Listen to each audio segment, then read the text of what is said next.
चलिए स्टार्ट करते हैं अपना सेशन, है ना, आज का। और आप लोगों के लिए अपलोड कर दिया जाएगा सेशन, ठीक है। तो सबसे पहले तो मेरी ये अपील है सभी से, सभी जो भी सरकारें हैं, कि शिक्षकों को सताया ना जाए। वो व्यक्ति जिसने हॉस्पिटल सस्ता बनवाया, जिसने बच्चों को एक प्रकार से फ्री एजुकेशन देने की कोशिश की, आप उसी को ट्रैप कर रहे हो, ये बातें गलत है। तो कहीं ना कहीं आपको ऐसे व्यक्तियों का सपोर्ट करना चाहिए जो आज की जनरेशन को हेल्प कर रहा है, ठीक है। ये हम सभी टीचर्स की तरफ से, जो गवर्नमेंट ऑफ इंडिया है, उनसे अपील है। Thank you. चलिए तो आज का सेशन स्टार्ट करते हैं। आज का सेशन हमारा रहेगा use to table.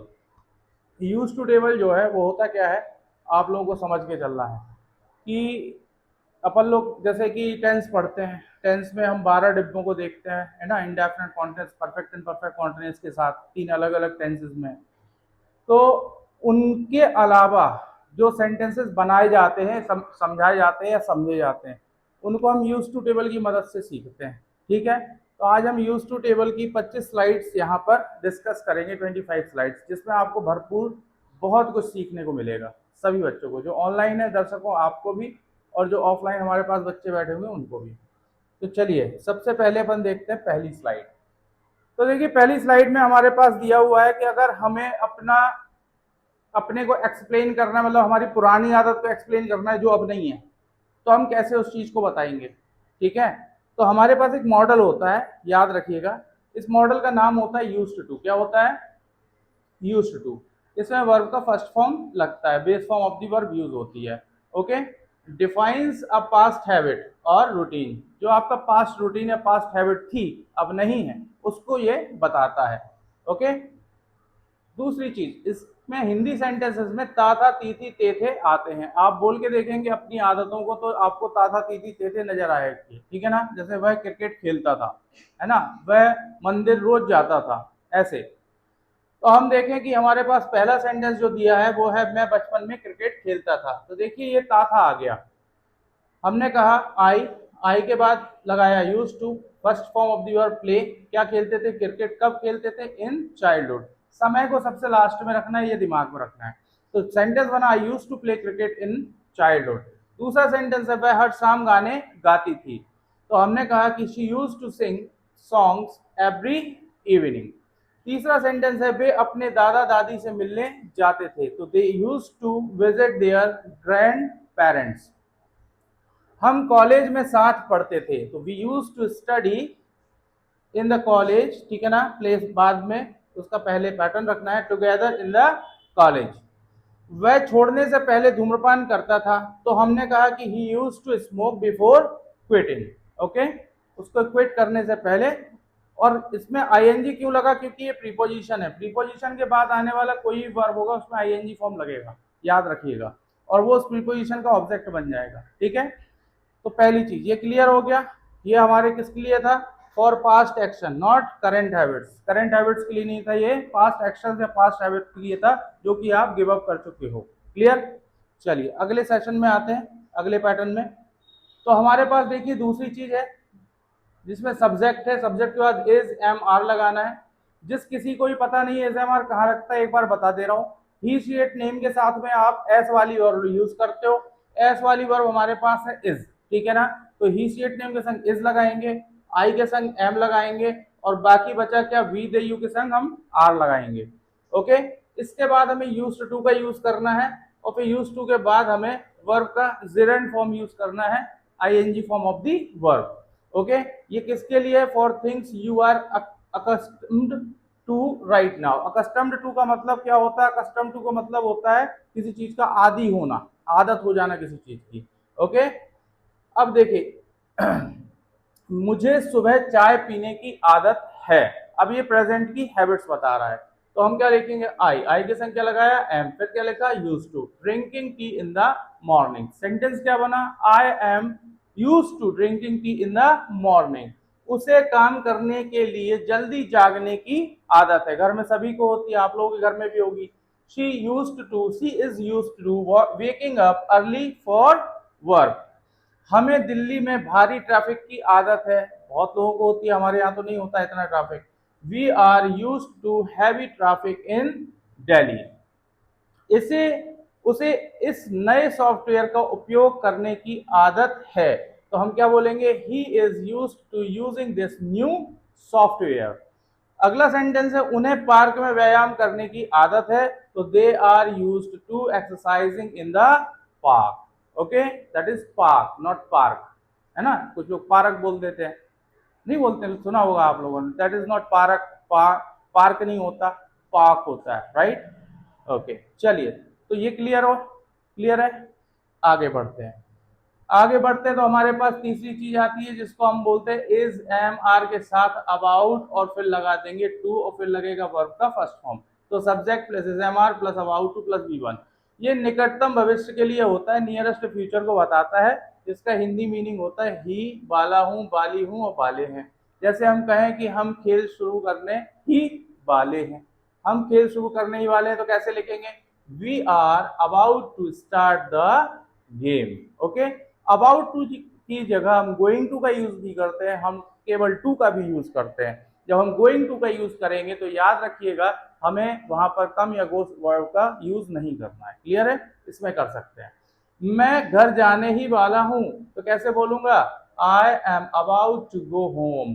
Home word के पहले टू का प्रयोग नहीं होता है, बाकी वर्ड से पहले होता है। ठीक है, क्यों नहीं होता है, क्यों होता है, एडवर्ब वाले सेक्शन में बताऊंगा आपको। चलिए, इसके बाद देखिए, वह रात का खाना खाने ही वाली है, तो हम क्या बोले, सी इज अबाउट टू हैव बताया था ना मैंने, किसी चीज को खाने के लिए आप टेक की जगह हैव का यूज कर सकते हैं। ठीक है, तो she is about to have dinner, रात के खाने को बोलते हैं हम डिनर। वे एयरपोर्ट के लिए निकलने ही वाले हैं, तो they are about to leave for the airport, right. बारिश होने ही वाली है, तो हम बारिश को कैसे रिप्रेजेंट करते हैं, इंट्रोडक्टरी सब्जेक्ट इट लगा करके, तो it is about to rain. Got it everyone, आप सभी को समझ में आ रहा है, जो समझ में ना हो कमेंट में पूछिए। ओके, चलिए अगला सेंटेंस पैटर्न देखिए, तो हमारे पास देखिए एक पास्ट का यूज आ रहा है, subject plus was were about to. Okay, बाला था, बाली थी, बाले थे। तो ये पहले हमने जो पढ़ा वो तो क्या था, वो था बाला है, बाली है, वाले हैं। अब ये उसी का पास्ट हो गया, बाला था, बाली थी, वाले थे। वह घर से निकलने ही वाला था, तो he was about to leave the house. Okay, वह कुछ कहने ही वाली थी, तो कैसे बोलेंगे, she was about to say something. Okay, negative होगा तो फिर समथिंग की जगह एनीथिंग आ जाएगा। हम खेल शुरू करने ही वाले थे, तो we were about to start the game. वे स्टेशन पर पहुंचने ही वाले थे, तो they were about to arrive. पहुंचना क्या होता है, arrive at the station. Okay, मैं अपना खाना खाने ही वाला था, तो I was about to have my dinner. Simple pattern है, लेकिन याद रखना आप लोगों को इसका उपयोग करने में थोड़ा सा सावधानी बरतनी पड़ेगी, क्योंकि आपकी आदत है इज़ के साथ में आईएनजी लगाने की, और यहाँ पर इज़ के साथ में लिखा है about to. Okay, so you need to change your habit while speaking it. Okay, चलिए अगला देखते हैं। अगला देखिए, बहुत प्यारा सेंटेंस है जो कि कंपल्सन या मजबूरी बता रहा है, और कब की बता रहा है बेटा, प्रेजेंट। प्रेजेंट मतलब अभी, वर्तमान की। तो हमने कहा subject plus has to and have to plus V one, first form of the verb लगानी है। इनके दो मीनिंग निकलते हैं, एक तो ना है निकलता है, एक पढ़ता है निकलता है। ओके, जब पढ़ता है निकलता है तो ये कंपल्सन बताता है, और जब ना है निकलता है तो ये इंटेंशन बताता है। क्या बताता है, इंटेंशन मतलब इरादा। वर्तमान का इरादा बताने के लिए भी इसका यूज होता है, और वर्तमान की मजबूरी बताने के लिए भी इसका यूज होता है। जैसे हमने कहा कि मुझे अब घर जाना है, ठीक है, तो मैं कैसे बोलूंगा, I have to go home now, I have to go home now.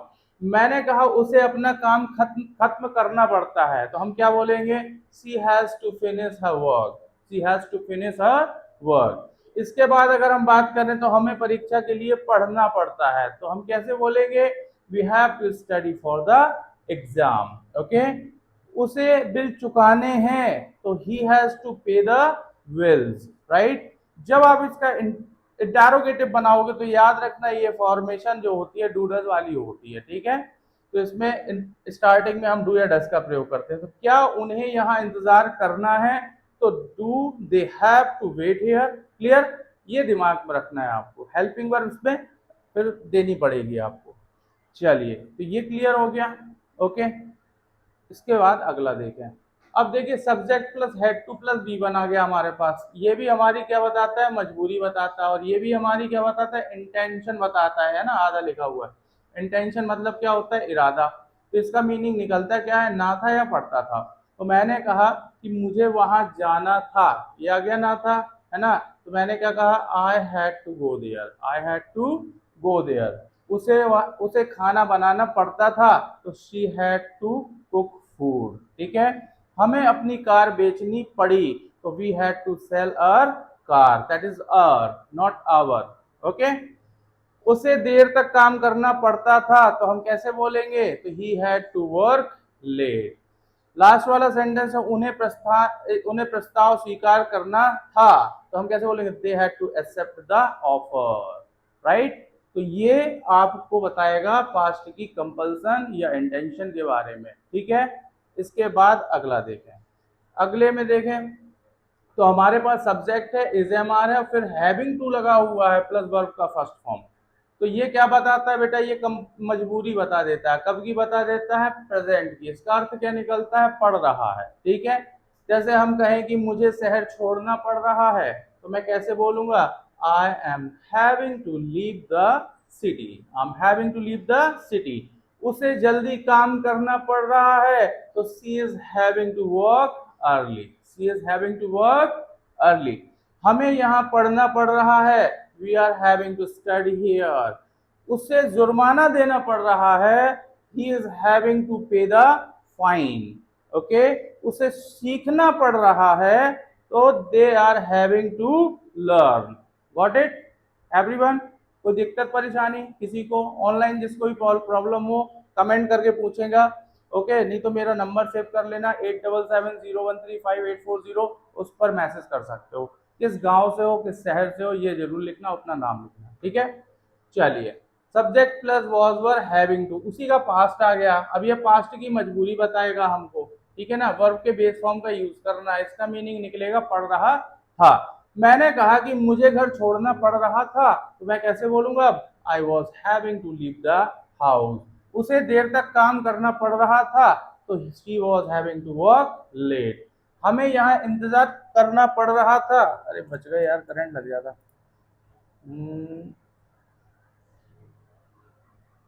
1 minute बच्चों, थोड़ा लाइट का खिल गया हिसाब किताब। हाँ, अरे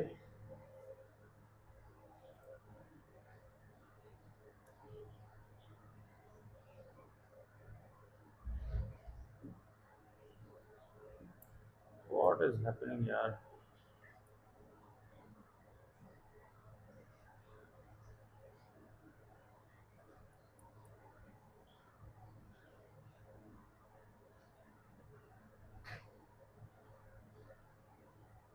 ओके, ओके सॉरी, है ना। हमें यहाँ इंतजार करना पड़ रहा था, तो हम क्या बोलेंगे, we were having to wait here. Was का यूज जो होता है वो ही सी एंड नेम और आई के साथ में होता है, या किसी एक व्यक्ति के साथ में होता है। वी द यू के साथ में आप वर का यूज करोगे, ठीक है। और याद रखिएगा कि वॉज को इधर पर आई को जो है, आई जो सब्जेक्ट है, इसको जनरली प्लूरल फॉर्मेट में रख देते हैं, लेकिन वो होता प्रकृति में, मतलब उसका नेचर जो है वो सिंगुलर वाला है। लेकिन यही एक टेंस है जहां पर आई को सिंगुलर कंसीडर किया जाता है, ठीक है, पूरे टेंसेस में। जैसे हमने कहा उसे पैसे देने पड़ रहे थे, तो कैसे बोलेंगे, he was having to pay the money, right. हमने बोला कि उन्हें यह सीखना पड़ रहा था, तो हम क्या बोलेंगे, they were having to learn this. तो ये आपका हो गया was were having to, clear. कोई डाउट हो किसी को तो पूछते रहना, है ना। आप लोग बोल सकते हो, ऐसा नहीं बिल्कुल शांत बैठो, है ना। You can talk to me, okay, okay, ऐसा नहीं है। नॉइस कैंसिलेशन ऑन है, तो आपकी इतनी आवाज़ पहुंचेगी नहीं वहां तक, ठीक है। मतलब मूर्ति बने बैठे रहोगे आप तो नींद आने लगेगी, कुल मिला के ये है। कुछ लोगों को आने भी लगी है। चलिए, subject plus has a plus got to plus V one base form of the verb, इसमें स्ट्रॉन्ग ऑब्लिगेशन होता है, ठीक है। है ना। तो ये प्रेजेंटली यूज होता है, ना ही पड़ेगा। ना ही पड़ेगा क्या होता है इसको समझे, मुझे अभी निकलना ही पड़ेगा, मुझे अभी निकलना ही पड़ेगा। तो कैसे बोलेंगे, I have got to leave now, निकलना ही पड़ेगा कुछ भी हो जाए ऐसा। मैंने कहा she has got to complete the project, उसे प्रोजेक्ट कंप्लीट करना ही पड़ेगा। ओके, हमें दस्तावेज जमा करने ही पड़ेंगे, we have got to submit the documents. Okay, उससे जुर्माना भरना ही पड़ेगा, he has got to pay the fine. उन्हें नियम सीखने ही पड़ेंगे, they have got to learn the rules. Okay, तो ये आपका क्या हो गया, हैज गॉट टू या हैव गॉट टू। क्लियर, ठीक है। ध्यान से समझना, आप लोग घर में प्रैक्टिस करोगे ना, तो टेंस जो होता है उससे और यूज टू टेबल से ही, दोनों से ही बहुत प्रॉपरली इंग्लिश बोल पाओगे। याद रखना आप, क्योंकि helping verbs are very important and play very crucial role, okay, in your spoken. Okay, the next one आ गया, उसी का पास्ट देखिए, हैड गॉट टू प्लस बी1 आ गया। स्ट्रॉन्ग ऑब्लिगेशन है ये पास्ट की, और ना ही पढ़ा या पढ़ता था, ये आपको इसमें बताया गया है। इधर देखेंगे कि मुझे कल काम खत्म करना ही पड़ा, तो हम कैसे बोलेंगे, I had got to finish the work yesterday, बीता हुआ कल यस्टरडे। ठीक है, उसे प्रस्ताव स्वीकार करना ही पड़ा, she had got to accept the offer. We had got to submit the report, तो हमें रिपोर्ट जमा करनी ही पड़ी। तो आपको याद रखना है कि जो स्ट्रॉन्ग ऑब्लिगेशन है किसी भी चीज में, तो आप उसमें had got to, has got to या हैव गॉट टू प्रेजेंट और पास्ट के अनुसार लगाएंगे। ठीक है, ये बात क्लियर हो गई। आगे बढ़ते हैं। आगे देखिए, हमारे पास अब आता है एक मॉडल जो है कि कैन। ठीक है ना। अब कैन का मीनिंग क्या होता है, बताएगा कोई, बताइए कैन क्या होता है बच्चों।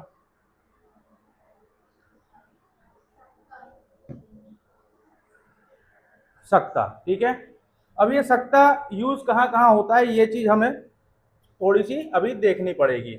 ओके, कि सकता है का यूज जो है वो कहाँ कहाँ पर होता है। तो याद रखिएगा, कैन का जो यूज होता है, सबसे पहली बार एबिलिटी के लिए होता है, मतलब योग्यता। कैपेसिटी के लिए होता है, मतलब कि क्षमता दर्शाने के लिए। ठीक है, और क्या होता है, और हम इसमें फ्रेंडली रिक्वेस्ट करते हैं। फ्रेंडली रिक्वेस्ट का मतलब होता है इनफॉर्मल रिक्वेस्ट। जिसको भी इनफॉर्मल का मतलब पता नहीं है, तो इनफॉर्मल का मतलब दिमाग में नोट कर लेना, जो हम दोस्तों से बातचीत करते हैं इन जर्नल वे, उसको हम इनफॉर्मल कहते हैं। जो हम अपने से बड़ों से, टीचर से, किसी ऑफिसर से बात करते हैं, वो फॉर्मल वे होता है बात करने का। ठीक है, तो उसमें यूज होता है। कैसे यूज करेंगे, तो सबसे पहले एबिलिटी की बात कर लेते हैं, है ना। फिजिकल या mental ability, subject plus can plus B1 लगता है इसमें, सिंपल सा। मैं यह समस्या हल कर सकता हूँ, तो सीधी सी बात है, कर सकता हूँ। अगर मैं कोई काम कर सकता हूँ तो मैं I can solve this problem का यूज करूंगा, कैन का यूज करूंगा। और क्या यूज हो सकता है, अगर आपको कैन भूल गया तो आप is am are able to का यूज करना, वो भी कैन के ही पैटर्न में है। इनमें केवल एक चीज का पैटर्न होता है, लैंग्वेज में क्या होता है, एक होता है सब्जेक्टिव पैटर्न, एक होता है ऑब्जेक्टिव पैटर्न। तो ये सब्जेक्टिव पैटर्न कहलाता है, जो मॉडल्स होते हैं, है ना। इन्हीं के कुछ ऐसे यूजेस होते हैं जो कि ऑब्जेक्टिव पैटर्न में यूज होते हैं। क्लियर है, ओके। अब इसके बाद हम बात कर ले, सी कैन स्पीक हिंदी, वो हिंदी बोल सकती है ना। हमने कहा परमिशन के लिए भी इसका यूज होता है, तो कैन का यूज होता है, मे का यूज होता है, लेकिन होता कैसे है, तो बेटा ध्यान रखना कि मे का यूज फॉर्मल होता है और कैन का यूज इनफॉर्मल होता है। जैसा कि मैंने अभी समझाया कि कैन का यूज फॉर्मल होता है। फॉर्मल का मतलब कि आप अपने से बड़ों से, अपने टीचर से, अपने प्रिंसिपल से, या किसी भी ऐसे व्यक्ति से बात कर रहे हैं जिसको आपको सम्मान देना है, वो होता है फॉर्मल। ठीक है ना, तो मे का यूज करना, और कैन का यूज कहाँ करना है, इनफॉर्मल में, दोस्तों के बीच में, है ना। ये चीज, जैसे हमने कहा मे आई कम इन सर, ये चीज, क्या मैं अंदर आ सकता हूँ सर, तो कैन आई यूज, सॉरी, तो ये यूज कर लिया हमने, मे आई कम इन। अब मैंने कहा कि क्या मैं तुम्हारा पेन यूज कर सकता हूँ, तुम किसी दोस्त से कह रहे हो, तो कैसे बोलोगे, can I use your pen, can I use your pen. ठीक है, इसके बाद पॉसिबिलिटी बताने के लिए हम मे का और माइट का यूज करते हैं, और कुड का भी यूज करते हैं, है ना। तो मे और माइट का यूज होता कब है, कैसे है, ये चीज दिमाग में रखना। तो मे का यूज हाई प्रोबेबिलिटी के लिए होता है, पॉसिबिलिटी के लिए होता है। माइट का यूज लो प्रोबेबिलिटी या लो, है ना, समझ गए ना आप, है ना, पॉसिबिलिटी के लिए होता है। जब किसी चीज के होने के चांसेस ज्यादा हो तो मे का यूज किया करो, जब किसी चीज के कम हो, लेस, है ना, पॉसिबिलिटी हो, तो हमें माइट का यूज करना है। मैंने कहा आज रात बारिश हो सकती है, ठीक है, तो हम कैसे बोलेंगे, इट मे रेन टुनाइट। इसका मतलब क्या है कि बारिश होने की संभावना कैसी है, मोर पॉसिबिलिटी, ज्यादा है। ओके, हमने कहा ही माइट कम, वह आ सकता है, लेकिन पॉसिबिलिटी कितनी है, 30 to 40% आने की, मतलब मुश्किल है आए। ओके, रिक्वेस्ट का फॉर्मेट अपन यहाँ समझ ही चुके हैं, पॉसिबिलिटी भी समझ चुके हैं, ठीक है, तो ये कैन का यूज है, आप लोगों को दिमाग में रखना है। ओके, चलिए आगे बढ़ते हैं। आगे देखते हैं तो हमारे पास आता है subject plus could plus V1 base form. Okay, तो ये हमें जो बताता है, ये पास्ट की एबिलिटी, पास्ट की कैपेसिटी और पोलाइट रिक्वेस्ट के बारे में बताता है, ठीक है। जिन रिक्वेस्ट में प्लीज या काइंडली ना लगा हो, उन रिक्वेस्ट को हम इनडायरेक्ट रिक्वेस्ट बोलते हैं। क्या बोलते हैं, इनडायरेक्ट रिक्वेस्ट। काइंडली लगा हो, ठीक है ना, और प्लीज लगा हो, तो उनको हम डायरेक्ट रिक्वेस्ट बोलेंगे। मैंने कहा कि वह युवावस्था में गिटार बजा सकता था, जब वह युवा था तो गिटार बजा सकता था, तो हम कैसे बोलेंगे, he could play guitar when young, या when he was young. Okay, तो ये आपकी पास्ट की एबिलिटी बता रहा है। अब हमने कहा कि पास्ट की कैपेसिटी कैसे बताएगा, तो वह मीलों तक तैर सकती थी, ठीक है, तो she could swim for miles, she could swim for miles. Polite request formal में कैसे यूज करेंगे, could I borrow your pen, क्या मैं आपका पेन ले सकता हूँ। पोलाइट रिक्वेस्ट किसी स्पेसिफिक पैटर्न में कैसे यूज करेंगे, could you open the door, क्या आप दरवाजा खोल सकते हैं, ठीक है ना। पोलाइट रिक्वेस्ट मतलब परमिशन कैसे लेंगे, तो could they use the phone, है ना, क्या वे फोन इस्तेमाल कर सकते हैं। तो आप याद रखिएगा, जब भी रिक्वेस्ट फॉर्मेट में ये आएगा तो ये ऑटोमेटिकली प्रेजेंट में कन्वर्ट हो जाता है। जब रिक्वेस्ट फॉर्मेट में होता है तो उसमें सकते ही यूज होता है, ठीक है, क्या मैं ये कर सकता हूँ, है ना, कुड आई गो देयर, क्या मैं वहां जा सकता हूँ, इस टाइप से। ओके, बाकी अगर ये एबिलिटी और कैपेसिटी की बात कर रहा है तो ये पास्ट में होगा, इतनी बात दिमाग में बनी रहेगी, राइट। चलिए आगे बढ़ते हैं। तो आगे देखिए, हमारे पास अगला सेंटेंस पैटर्न आ जाता है कुड हैव प्लस बी3, जो पास्ट पार्टिसिपल फॉर्म कहलाता है, ठीक है ना, वर्ब का थर्ड फॉर्म। इसका मीनिंग होता है सकता था या सका था। समझना ये है कि ये सकता था कैसे बता रहा है, वो भी पास्ट में कुछ बता रहा था, है ना, ये भी पास्ट में कुछ बता रहा है। बात समझिए, जैसे मैं कहूँ कि मैं तैर सकता था, मैं बहुत अच्छा तैर सकता था जब मैं छोटा था, तो when I was younger, youngest one, है ना, या यंगर, है ना, I could swim very well. Clear, ये हो गया। तो इसमें आपको कुछ अलग चीज समझ में आई कि मैं ऐसा कर सकता था जब मैं छोटा था, लेकिन अब मैं कहूँ कि मैं वहां खाना खा सकता था। अब इसका मीनिंग क्या समझ में आया, इसका मीनिंग समझ में आया कि आपने खाना वहां नहीं खाया, तो ये सकता था वो बताएगा आपको। ओके, तो सकता था या सका था। जैसे हम कहें कि अनफुलफिल्ड पास्ट एबिलिटी, जैसे हम कहें वह कल रात में गिटार बजा सकता था, तो मैं कैसे बोलूंगा, he could have played guitar last night. Okay, वह बहुत तेजी से तैर सकती थी, तो कैसे बोलेंगे, शी कुड हैव स्वम, है ना, स्विम स्वम स्वम स्वम मच फास्टर। अब ये क्या है, वो बहुत तेज तैर तो सकती थी लेकिन वो तैरी नहीं। ओके, है ना, could I have borrowed your car, क्या मैं आपकी कार ले सकता था, ठीक है। ये इसके इंटरोगेटिव फॉर्मेट्स हो जाते हैं जिनमें आप रिक्वेस्ट फॉर्मेट को नहीं जोड़िएगा। क्लियर, तो कुड हैव से आपको ये पता चलेगा कि कोई काम पास्ट में आप कर सकते थे लेकिन आप नहीं किया, ठीक है। जैसे मैं कहूँ कि I could have gone there why but I didn't, लेकिन मैं नहीं गया, ठीक है, मैं वहां जा सकता था लेकिन मैं नहीं गया। I could have eaten food there but I didn't, मैं वहां खाना खा सकता था लेकिन मैंने नहीं खाया, ये होता। इसके बाद देखिए अगला पैटर्न, अगला पैटर्न देखिए आपके पास आता है सब्जेक्ट प्लस शुड प्लस बी1, जो base form of the verb कहलाता है, first form of the verb. ये रिकमेंडेशन, है ना, या ड्यूटी मतलब चाहिए, चाहिए का पैटर्न होता है। ड्यूटी एक जनरल ड्यूटीज की बात होती है इसमें। जैसे मैं कहूँ कि मुझे एक कप रोज चाय पीनी चाहिए, तो आई शुड, है ना, take a cup of tea daily, तो ऐसे इसमें बताएंगे हम। तो हमने कहा कि हमें गरीबों की मदद करनी चाहिए, तो हम सब क्या लगाएंगे, सबसे पहले हमें के लिए वी, वी के बाद शुड और शुड के बाद वर्ब का फर्स्ट फॉर्म। तो we should help the poor. ये पुअर होता है, रिच होता है ना, डम्प होता है, राइट। तो ये कुछ ऐसे पैटर्न्स होते हैं या एडजेक्टिव्स होते हैं, है ना, जिनमें आप द लगा दोगे पहले तो ये पूरी जाति को प्रदर्शित कर देते हैं। द रिच मतलब अमीर लोग, समझे, इनमें एस लगाने की जरूरत नहीं पड़ती है। मैंने कहा आपको यातायात नियमों को पालन करना चाहिए, तो you should follow the traffic rules. मैंने कहा उसे अपने माता पिता का सम्मान करना चाहिए, तो कैसे बोलेंगे, जल्दी बताएं। He should respect his parents. उन्हें असाइनमेंट पूरा करना चाहिए, तो they should complete the assignment. मुझे समय पर अपना काम खत्म करना चाहिए, तो I should finish my work on time. तो ये होता है हमारा शुड, जो कि ड्यूटीज को बताता है। एक, अब अगले में आ जाते हैं।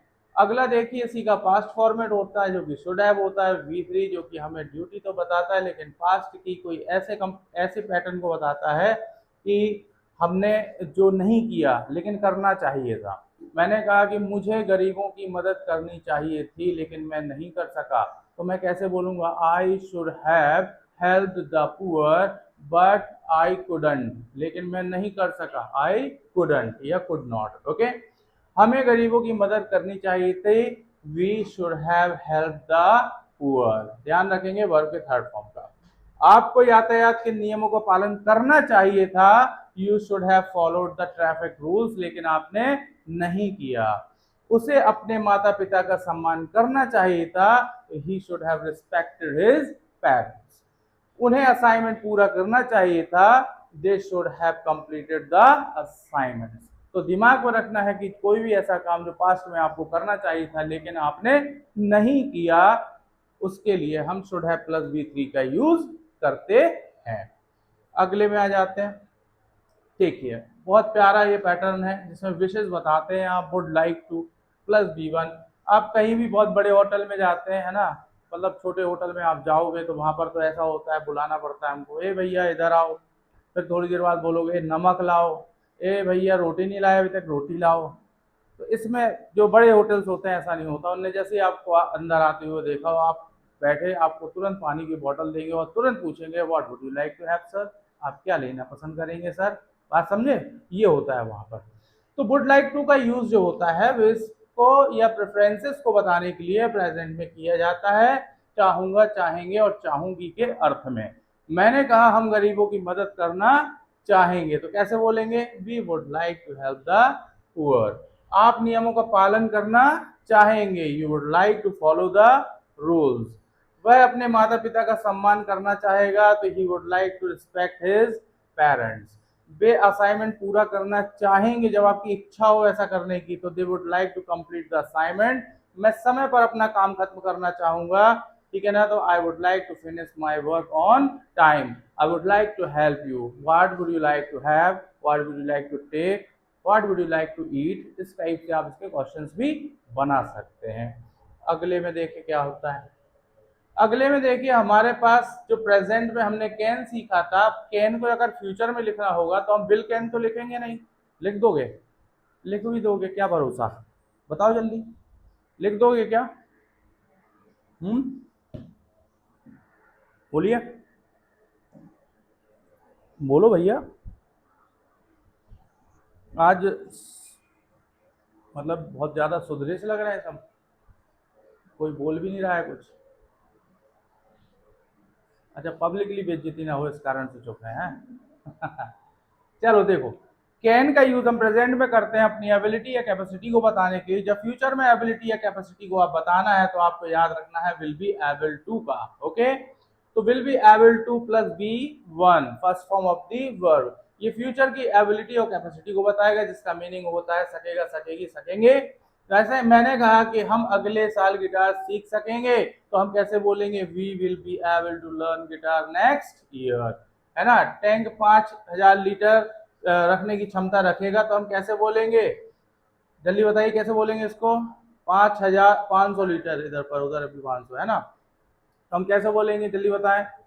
The tank will be able to hold 500 litres of water, right. इस कोर्स के बाद मैं फ्रेंच बोल पाऊंगा, तो कैसे बोलेंगे, after this course I will be able to speak French. मैंने कहा अधिक समय के साथ, ठीक है ना, अधिक समय के साथ, तो with more time he will be able to finish the project, वह प्रोजेक्ट पूरा कर सकेगा। They will be able to travel to Mars one day, वे एक दिन मंगल ग्रह की यात्रा पर जा सकेंगे। हमने कहा कि आप मेरे साथ 90 दिनों के भीतर अंग्रेजी बोल सकेंगे, तो कैसे बोलेंगे, I will be able to speak English, या you will be able to speak English within 90 days with me, right? ये चीज याद रखना है। तो विल बी एबल टू का यूज कैन की जगह पर होता है फ्यूचर की एबिलिटी को बताने के लिए। अगले पैटर्न में आते हैं। अब विल हैव टू का यूज देखिए, हमने अभी देखा था has to, have to, had to, है ना, इसका यूज देखा था। अब हम देखते हैं विल हैव टू का यूज। तो ये फ्यूचर की कंपल्सन या नेसेसिटी को बताता है। कंपल्सन क्या होता है, कंपेल करना, किसी की मजबूरी बताना। तो फ्यूचर की जब मजबूरी हो किसी में, तो will have to plus verb का फर्स्ट फॉर्म यूज करना है। तुम्हें अब घर जाना पड़ेगा, कैसे बोलेंगे, you will have to go home now. हमें परीक्षा के लिए बहुत मेहनत करनी पड़ेगी, we will have to work very hard for the exam. मंगल ग्रह पर रहने के लिए उन्हें एक अंतरिक्ष आवास बनाना पड़ेगा, to live on Mars they will have to build a space habitat. Habitat का मतलब क्या होता है, निवास। तुम्हें सच बोलना पड़ेगा, you will have to tell the truth, लेकिन कोशिश करना है कि टेल की जगह पर स्पीक का यूज करना। ओके, स्पीक द ट्रुथ होता है, टेल अ लाई होता है। क्लियर? ओके, ये क्योंकि वर्ड फ्रेज है, इनको चेंज नहीं करना पड़ता। तो ये हमारे काय के लिए होगा, फ्यूचर कंपल्सन या नेसेसिटी के लिए। अगला देखते हैं। अगले में देखिए हमारे पास आ जाता है would have to. Would have to क्या होता है वर्ब के फर्स्ट फॉर्म के साथ, तो ये पढ़ता है, पढ़ती है, ये पढ़ता, पढ़ती, पढ़ते, इनको दर्शाता है। कैसे दर्शाता है, जैसे हमने कहा कि तुम्हारे पास पैसे नहीं थे तो मत खाते यार, ठीक है ना, if you don't have money तो I think you should not have taken this, तुम्हें नहीं खाना चाहिए था। ओके, और अगर मैं पैसे नहीं देता, if I didn't give you money, okay, तो क्या करना पड़ता, you would have to clean utensils there, तुम्हें वहां पर बर्तन मांजने पड़ते। समझे? तो ऐसे दिमाग में रखना है आपको, है ना, हाइपोथेटिकल कंपल्सन होती है ये। तो उसे रोज वहां जाना पड़ता, ठीक है, तो हम क्या बोलेंगे, he would have to go there every day. हमें मैच जीतना पड़ता, तो we would have to win the match. तुम्हें सच बोलना पड़ता, you would have to speak the truth. ये सही लिखा है। उसे खाना बनाना पड़ता, she would have to cook food. उन्हें यहाँ रुकना पड़ता, they would have to stay here. बात समझ में आई? अगर ऑनलाइन वालों को ये बात समझ में आ रही हो तो चैनल को लाइक, शेयर एंड सब्सक्राइब करें बच्चों, है ना, ज़्यादा से ज़्यादा लोगों तक थोड़ा सा पहुंचे ये सब चीज़ें, मैं ये चाहता हूँ। ओके, अब ये थोड़ा सा डिफरेंस समझ लेंगे मे और माइट के बीच में, जो डिफरेंस मैंने अभी समझाया था। कॉलम नंबर 1 में लिखा हुआ है मे, और इसमें लिखा हुआ है माइट। जैसा कि आप चित्र में देख पा रहे हैं कि बादल जो है सफेद होता है तो उसमें तो संभावना नहीं होती कि पानी गिरे, लेकिन जब बादल काला हो जाता है तो उसमें पानी की संभावनाएं होती हैं।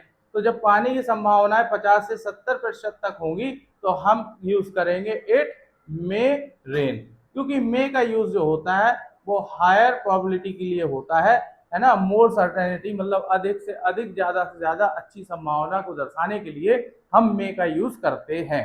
क्लियर है? अब माइट का यूज कब करना है, जब हमें 20 से 40% चांसेस होने के लगे, मतलब ना होने के जैसा रहे सिस्टम।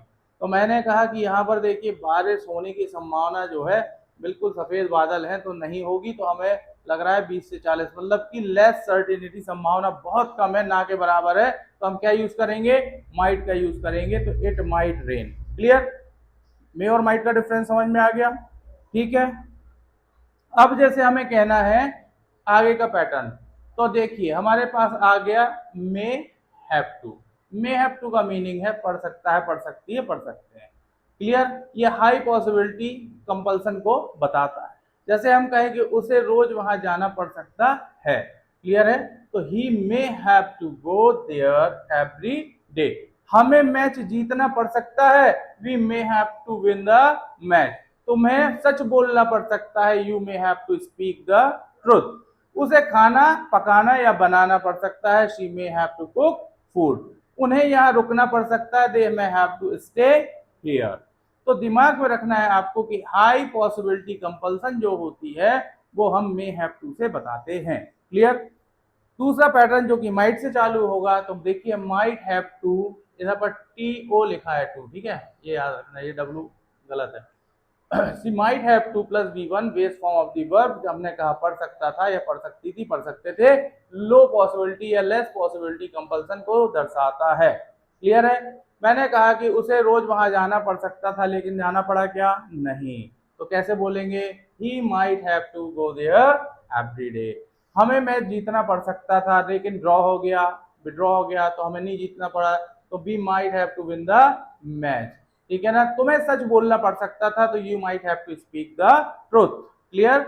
उसे खाना बनाना पड़ सकता था, she might have to cook food. अब खाना बनाना पड़ सकता था, इससे समझ सकते हो आप, जैसे मैंने कहा कि तुम्हें खाना पकाना पड़ सकता था, इसकी सिचुएशन क्या हो सकती है?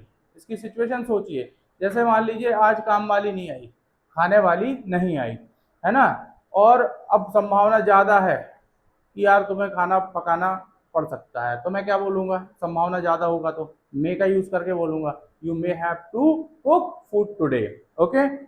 लेकिन जैसे ही मैंने बाहर गेट खोले और सामने से जो खाना बनाने वाली है वो आती हुई दिखाई दी, तो मैं क्या बोलूंगा फिर आपसे? You might have to cook food today. तुम्हें खाना बनाना पड़ सकता था आज, लेकिन देखो खाना वाली आ गई। ओके। ये बात दिमाग में रखनी है बच्चों। इसके बाद देखिए लास्ट ही चल रहे हैं हम, है ना। देखिए subject plus might plus V one, इसका क्या यूज होता है? ये लो पॉसिबिलिटी और स्पेकुलेशन के लिए यूज होता है, वर्तमान या भविष्य में कम संभावना हो किसी भी चीज में, उसके लिए यूज करते हैं। हम शायद कल समुद्र तट पर जा सकें, ठीक है, तो we might go to the beach tomorrow. वह शायद घर पर हो सकता है, he might be at home. अगर ज्यादा संभावना है तो मे लगा दीजिए। वे शायद मैच नहीं जीत पाए, तो they might not win the match. Sentence को देखकर समझना, कोई पहचान रखने की जरूरत नहीं होती है। ओके। वह शायद बाद में हमसे जुड़ सके तो she might join us later. Later का मीनिंग होता है बाद में। शायद बाद में बारिश हो सके, it might rain later. Okay. तो ये आपको दिमाग में रखना है कि जब किसी चीज की होने की संभावना कम तो माइट, ज्यादा तो मे, इनका यूज ऐसे होता है। सेकंड लास्ट स्ट्रक्चर है हमारे पास subject plus might be plus ING. ठीक है ना। शायद रहा होगा, रही होंगे, रहे होंगे। हमने कहा कि वह शायद सो रहा होगा, ठीक है, संभावना कम है, ही माइट बी स्लीपिंग। अगर ज्यादा संभावना है तो ही मे बी स्लीपिंग होगा। शायद आज बारिश हो रही होगी, तो it might be raining today. शायद वे क्रिकेट खेल रहे होंगे, they might be playing cricket.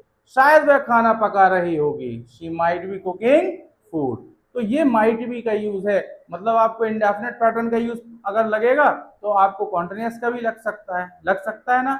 ये चीज आपको माइंड में रखनी है। इसके बाद की अगर हम बात कर लें तो आपको दिमाग में रखना है, इससे दूर रहना, है ना।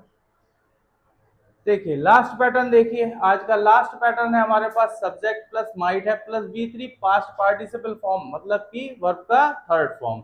शायद चुका होगा, चुकी होगी, चुके होंगे, ये कंप्लीशन को शो कर देगा। शायद वह सो चुका होगा, तो हम कैसे बोलेंगे? He might have slept. He might have slept. शायद वह आज बारिश हो चुकी होगी, तो इट माइट हैव रेन्ड। शायद वे क्रिकेट खेल चुके होंगे, तो they might have played cricket. Okay. शायद उसने खाना बना लिया होगा, तो ही माइट हैव कुक्ड फूड। और कुछ लोग क्रिकेट बोलते हैं, क्रिकेट नहीं होता, क्रिकेट होता है, ठीक है। शायद उन्होंने मजाक किया होगा, तो दे माइट हैव जोक्ड। तो ये पैटर्न्स अगर आपको आते हैं ऑफलाइन वाले बच्चों, आपको आते हैं ऑनलाइन वाले बच्चों, तो दिमाग में रखना कि आप इंग्लिश को बेहतर तरीके से बोल पाएंगे। मैं टेंस का टेबल डाल चुका हूं पहले, आपको टेंस बहुत अच्छे से पढ़ने हैं, इसको साथ में फिर लेकर के चलना है। जो दिमाग में आ रहा है उसको बोलना चालू करें, इंग्लिश में कन्वर्ट करें, ट्रांसलेट करें, ठीक है। और जहां भी दिक्कत आ रही किसी पॉइंट पे तो मुझसे पूछें, मैं वीडियो बना करके आपको प्रोवाइड करवाऊंगा। ओके। चलिए तो फिर मिलते हैं। ओके। देखते रहें इंग्लिश जंक्शन। Thank you.